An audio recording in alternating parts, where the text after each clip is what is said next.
Wala na naghatag sa imo ha. Basta and basta na naghatag. So sa man mo ka istorya sa naghatag niya na la. Nanday na akay. Sige lang istorya niya. Salamat na kay Karo. Bisaya ko Oh. nubo. Bisag unsa? Daghan salamat ning inyong ihatag sa ako. So, ako gikan ko sa pagkasakit karon pa ko gid nakaligo kay unsaon nga wa ko'y katabang des balay way magdigamo antod karon gigutom ko nangita kong isda ay gutasan sigma sa inyong ang paringot ha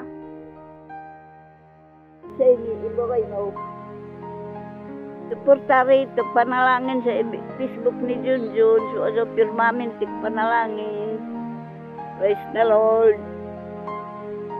Ito ang ato ang target mo ni si Lola Bibi. So si Lola Bibi di ay wala na siya ay pamilya kay lagyo-lagyo na yang pamilya. So karon ni puyo siya diri sa iyahang balay. So dili na to makita ang iyang balay tungod kay naglakaw siya na siya sa nanilingan siya nya diri na ako natagpuan sa dalan. Mao na nga akong i-flash lang unya ang balay ni Lola Bibi sa pag-uli nako. So kana lang God bless padayon ta sa pagtan-aw.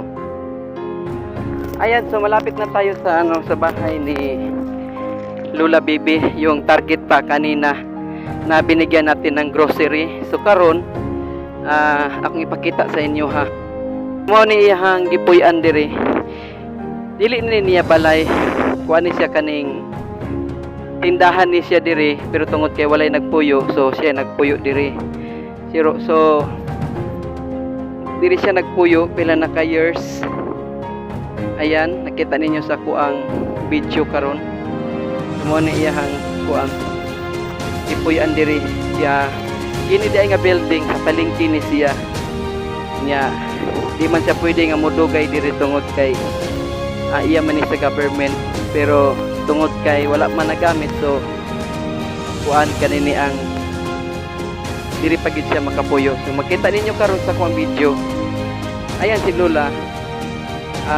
Nagpaabot siya og daghang salamat kayo labi na sa grocery nga atong gihatag karon. Salamat kay sa grocery nga gihatag sa ako ang asawa. So lang naghatag day ana si pastora ang naghatag ana. So unsay mo kay istorya kang pastora? Daghan salamat po. Ayan, so salamat kayo mayong buntag sa tanan. Kini ang inyong ubos ni Higala, Pastor John Watin. Magaingon kaninyo dalaygon ang Dios. Kapalungyan, please support, like, and share Junjun Hain Watin. Ako magaingon kaninyo dalaygon ang Dios.